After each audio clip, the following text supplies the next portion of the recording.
KSRTC ബസ്സിൽ യാത്ര ചെയ്യുന്നവർക്ക് കിട്ടുന്ന ടിക്കറ്റ് സൂക്ഷിച്ചു വെച്ചാൽ എന്തൊക്കെ ഉപകാരങ്ങളാണ് നമുക്ക് ഉണ്ട് എന്നുള്ളത് പറഞ്ഞുകൊണ്ട് ഞാൻ എൻ്റെ അറിവ് വെച്ചൊരു വീഡിയോ ചെയ്തിരുന്നു.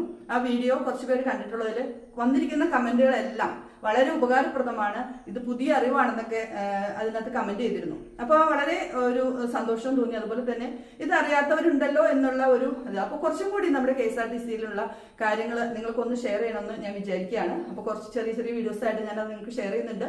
അപ്പോൾ ആ വീഡിയോ ഒന്ന് കാണാത്തവർ കാണുക. ഞാൻ അതിന്റെ ലിങ്ക് ഡിസ്ക്രിപ്ഷൻ ബോക്സിൽ ഇടാം. ഇന്ന് ഞാൻ നിങ്ങൾക്ക് പലർക്കും അറിയാവുന്ന കാര്യമെങ്കിലും ഒന്നും കൂടി ഞാനൊരു കാര്യം നിങ്ങൾക്ക് വേണ്ടി ഷെയർ ചെയ്യാണ്.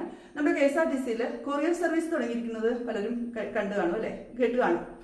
കൊറിയർ സർവീസ് എന്ന് പറയുമ്പോൾ നമ്മുടെ KSRTC ബസ് പോകുന്ന എല്ലാ റൂട്ടുകളിലും, അതായത് ബൈ റൂട്ടുകളില്ല, അതായത് ഉള്ള ഏരിയകൾ അതുപോലെ ഹിൽ ഏരിയകളിലൊക്കെ ഉള്ള സ്റ്റാൻഡുകളിലോ അല്ലെങ്കിൽ ഡിപ്പോകളിലോ ഉണ്ടാകില്ല.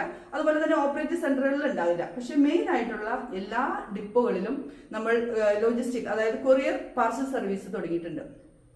അപ്പോൾ ഇപ്പോൾ എല്ലാം ഓൺലൈനിലാണല്ലോ. പിന്നെ എല്ലാം എന്താ പറയുക, തിരക്കുകളുടെ ഇടയിൽ നമുക്ക് കൊടുത്തുവിടാനുള്ളത് എല്ലാം നമ്മൾ പാർസൽ സർവീസിനെയൊക്കെ ആശ്രയിച്ചിട്ടാണ് എല്ലാ കാര്യങ്ങളും ചെയ്യുന്നത്. അപ്പോൾ നമ്മുടെ KSRTCയിൽ ഒരു ഗുണം എന്താണെന്ന് വെച്ചാൽ പുറത്തു നിന്നുള്ളതിനെ കുറിച്ച് പൈസ കുറവാണ്.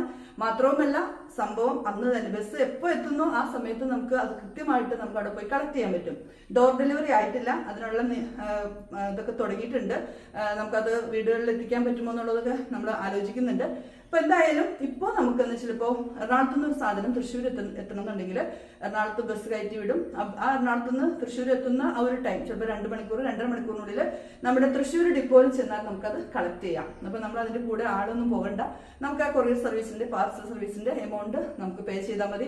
വളരെ ഉത്തരവാദിത്തോടെ, അതും എപ്പോഴും വണ്ടികളുള്ളത് കൊണ്ട് നമുക്ക് അങ്ങനെ ഡിലേ വരുന്ന ഒരു കാര്യമില്ല. അത് അയക്കുന്ന കുറച്ച് പ്രൊസീജിയർ മാത്രമേ ഉള്ളൂ.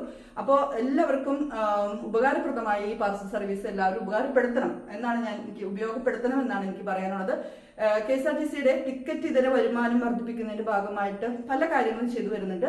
അപ്പൊ അതിനകത്ത് ഇനിയുണ്ട് കേട്ടോ, BTC പോലുള്ള കുറെ കാര്യങ്ങളുണ്ട്. അതൊക്കെ ഞാൻ വരും വീഡിയോസിൽ എന്റെ വിശേഷങ്ങളൊക്കെ പറയാം. ഇന്ന് നിങ്ങൾക്ക് ഞാൻ ഈ ഒരു കാര്യം ഇപ്പോഴും അറിയില്ല പലർക്കും, KSRTCയിൽ ഇങ്ങനെ ഒരു കൊറിയർ സർവീസ് ഉണ്ടോ എന്നുള്ളത്. അപ്പൊ എന്തായാലും അങ്ങനെ ഒരു സംഭവം ഉണ്ട്. നമുക്ക് വളരെ ഉപകാരപ്രദമാണ്. വിശ്വസിച്ച് നമുക്ക് ഏൽപ്പിക്കാം. അത് ഉത്തരവാദിത്തോടെ നമുക്ക് ചെന്ന് കളക്ട് ചെയ്യാം. അതിന് നമ്മൾ കൊടുക്കേണ്ടത് നമ്മുടെ തിരിച്ചറിയൽ കാർഡിന്റെ ഒരു കോപ്പി അയക്കാം. പിന്നെ അവർ ആവശ്യപ്പെടുന്ന കാര്യം ഓഫീസ് പ്രൊസീജിയറൊക്കെ അതൊക്കെയാണ്. നമ്മൾ സാധാരണ പാർസൽ സർവീസിൽ അയക്കുന്ന അതേ രീതി തന്നെയാണ്. ഫോൺ നമ്പർ വേണം, നമ്മുടെ അഡ്രസ്സ്, നമ്മൾ അയക്കുന്ന അഡ്രസ്സ് കറക്റ്റ് ആയിരിക്കണം. അതെല്ലാം ബോക്സിൽ രേഖപ്പെടുത്തിയിരിക്കുന്ന, നിങ്ങൾ അയക്കുന്ന ആ ഒരു പാർസലിൽ രേഖപ്പെടുത്തിയിരിക്കണം. ഇതൊക്കെ സാധാരണ പോലെ തന്നെ.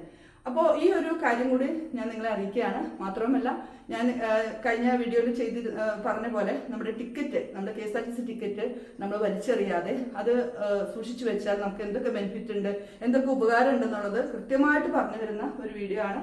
ആ വീഡിയോ നിങ്ങൾ കാണാൻ ശ്രമിക്കുക കേട്ടോ. അപ്പോൾ KSRTCയെ എന്താ പറയുക, ഒന്ന് കൂടുതൽ ഉയരങ്ങളിലേക്ക് എത്തിക്കാനായിട്ട് നിങ്ങളുടെ സഹായം കൂടി വേണം. അപ്പോൾ എല്ലാവർക്കും നല്ലൊരു ദിവസം ആശംസിക്കുന്നു. മറ്റൊരു വീഡിയോ ആയിട്ട് നമുക്ക് വീണ്ടും കാണാം.